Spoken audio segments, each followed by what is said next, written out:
Actually, Dante remembered vaguely, using the potty involved stopping what you were doing and going to it to pee, and you probably weren't allowed to play during that time or watch TV. What a drag.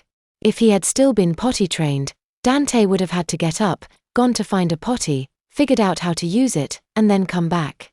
During that time he would have missed learning the signs for mom, grandma, dad, and grandpa. He would have wasted potential knowledge because he was expected to take care of his own bladder. Instead, he had gotten to just let loose. Instant satisfaction, delaying of consequences, the American way. Still, as the padding and gels did their work, and the urine inside began to cool, the diaper would become cold and clammy. Dante definitely did not like that feeling. Then he'd have to get a diaper change, and as far as time constraints went, that was just as bad as going potty. Dante could just deal with the coming discomfort until the end of the show, or, Judy. Dante called out, "Mama Judy." The Judy who had turned on the television had stayed close by and monitored Dante and Midori's behavior. She bent over, her hands on her knees so that she could look at Dante. "What's wrong, sweetie?" the Judy asked. Her face didn't show terrible concern, but then again, Dante's face didn't show terrible distress either. "Drink," Dante said as he held an imaginary cup and tipped it to his lips. "Drink." The Judy ate uncontrollably. "Do you want a drink, honey?" she asked. Dante nodded. "Do you want a milky baba?" She squeezed the air, kind of like she was milking a cow. Obviously she had been watching the program too. Dante shook his head vigorously. He purposefully giggled as he did so, copying Midori's natural tendency so that the Judy might be disarmed. "Water," Dante said, making a W shape with his hand by holding up his middle 3 fingers and touching it to his chin. "Drink water." "You want some water?" Dante spazzed his head in an affirmative nod. Finally, an adult figure that could understand him. Even though he was the one in a wet diaper, Dante felt like he had just taught a chimp to communicate. The Judy walked over to a nearby mini-fridge and pulled out a baby bottle filled with water. "Here you go, kiddo," she said as she handed him the bottle. Dante repositioned himself so that he was laying down on his back. He grabbed a nearby teddy bear and requisitioned it as a pillow, and started sucking down the water as fast as he could, even though he wasn't particularly thirsty. Midori was so busy looking at the screen, if she noticed Dante's change relative to her, she didn't show it. While Dante repositioned himself, a new segment came on. It was titled Diaper Dance. Basically, it just showed a bunch of clips of babies dancing in nothing but their diapers, maybe a t-shirt or two. In the middle of the song, Rachel the hostess came on screen and said, "Diaper. Close 2 fingers and your thumb, right at your diaper." She lowered her hands to her waist and started miming like she was playing 2 invisible castanets.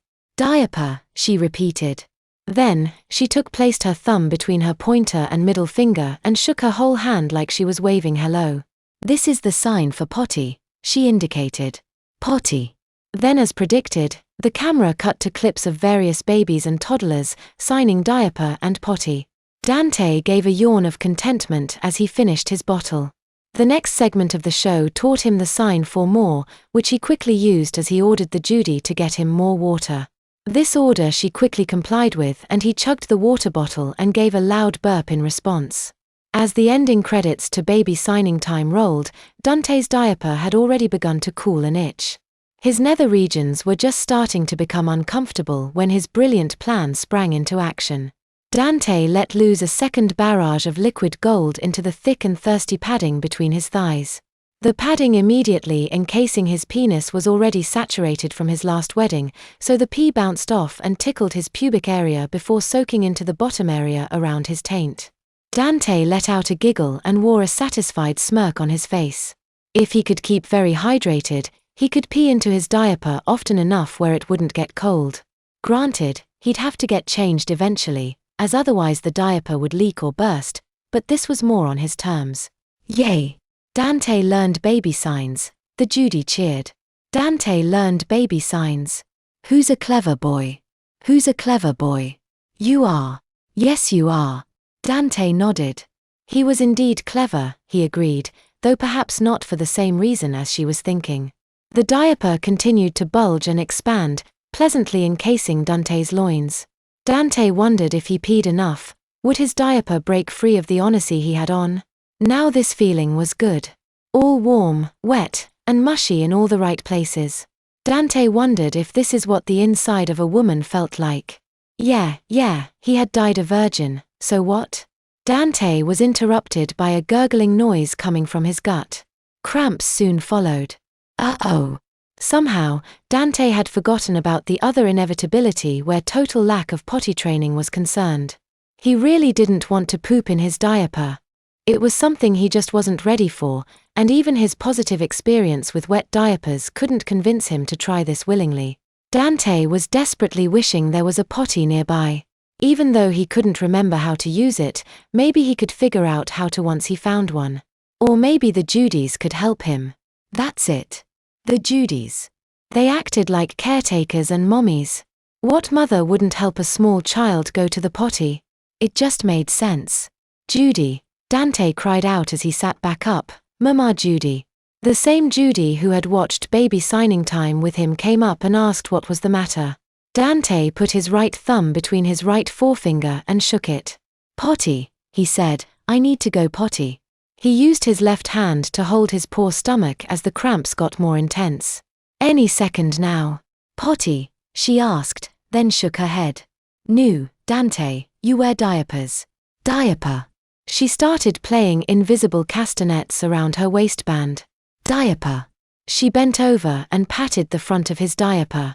She felt it squish as soon as she touched it. Ooh, the angel woman concluded. You mean you went potty in your diaper? Is that it? No, you dumb whore. Dante swore through gritted teeth while doing everything he could to clench his cheeks. I want you to take me to the potty. A rude noise escaped from between Dante's clenched cheeks. Ooh, the Judy said with some realization. Are you about to have a poopy diaper and you want to go potty? Dante nodded his head emphatically, both arms clenching his gut as the cramps went to new levels. Don't worry about it, baby, she smiled a little too sweetly. Just make poopus in your diaper and Mama Judy will change you when you're all done. But you gotta make the signs for it. She waved her hands in front of her face as if to say no more, and then played invisible castanets on her waistband. All done, she chirped. Diaper. All done, she repeated. Diaper. This was madness. What kind of caretaker would deliberately tell a child who was trying not to poop themselves to do just that? The kind whose job it is to treat their child like they're not competent enough. The angel had to know that he wasn't really a baby, she had to. It's the only option that made sense. Finally overcome with pain, Dante rolled onto his back. His legs lifted off the ground and scrunched up slightly as his body started to push the mess out.